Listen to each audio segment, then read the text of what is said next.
2000 साल पहले भी पिज्जा के दीवाने थे लोग। प्राचीन खंडहरों में मिला पिज्जा का सालों पुराना इतिहास। पोम्पेई शहर में खुदाई के दौरान मिला सबूत। पुरातत्वविदों ने किया पुरानी पेंटिंग का खुलासा।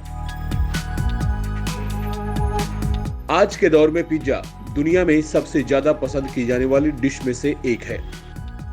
हालांकि पिज्जा भारतीय संस्कृति का हिस्सा नहीं है, लेकिन आज जब भी हमें भूख लगती है तो पिज्जा खाने का ख्याल आता है।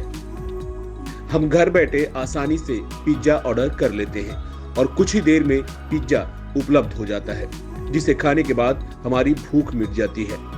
आप सोच रहे होंगे कि हम पिज्जा की बात क्यों कर रहे हैं, तो चलिए आपको पूरी खबर विस्तार से बताते हैं।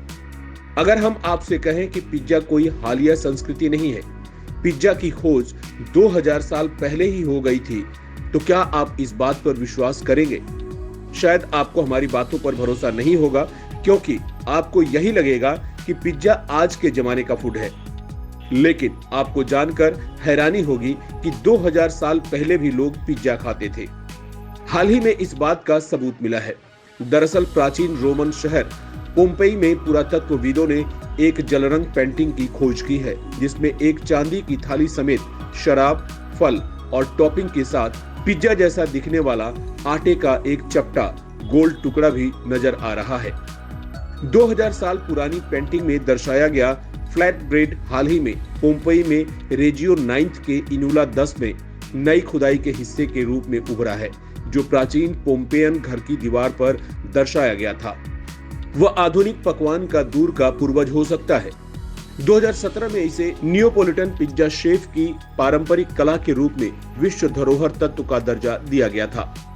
इटली के सांस्कृतिक मंत्रालय ने कहा कि फ्लैट ब्रेड आधुनिक व्यंजन का दूर का पूर्वज हो सकता है, लेकिन इसमें पिज्जा माने जाने वाली क्लासिक सामग्री की कमी है, जैसा कि पोम्पेई के पुरातत्व पार्क के पुरातत्वविदों ने समझाया है। यह मान लेना संभव है कि चांदी की ट्रे पर रखे वाइन कप की बगल में फ्लैट फोकेसिया को दर्शाया गया है। इसके अलावा उसी ट्रे पर खजूर और अनार के बगल में सूखे मेवे और पीले स्ट्रॉबेरी के गुच्छे की एक माला मौजूद है। पोम्पेई के निदेशक गैब्रियल जुक्ट्रिगेल ने मीडिया को बताया कि पेंटिंग मितव्ययी और साधारण भोजन और चांदी की ट्रे की विलासिता के बीच अंतर दिखाती है। जुक्ट्रिगेल का मानना है कि कलाकृति हमें याद दिलाती है कि साधारण पिज्जा कितना बदल गया है।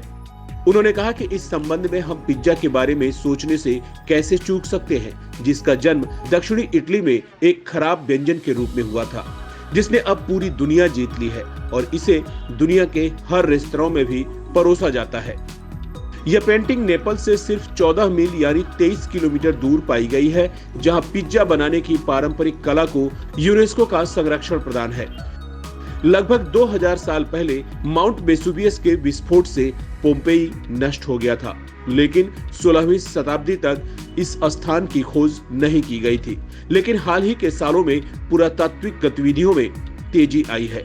जानकारी के अनुसार यह पेंटिंग पोम्पेई के एक घर के हॉल में मिली थी, जिसके साथ एक बेकरी जुड़ी हुई थी।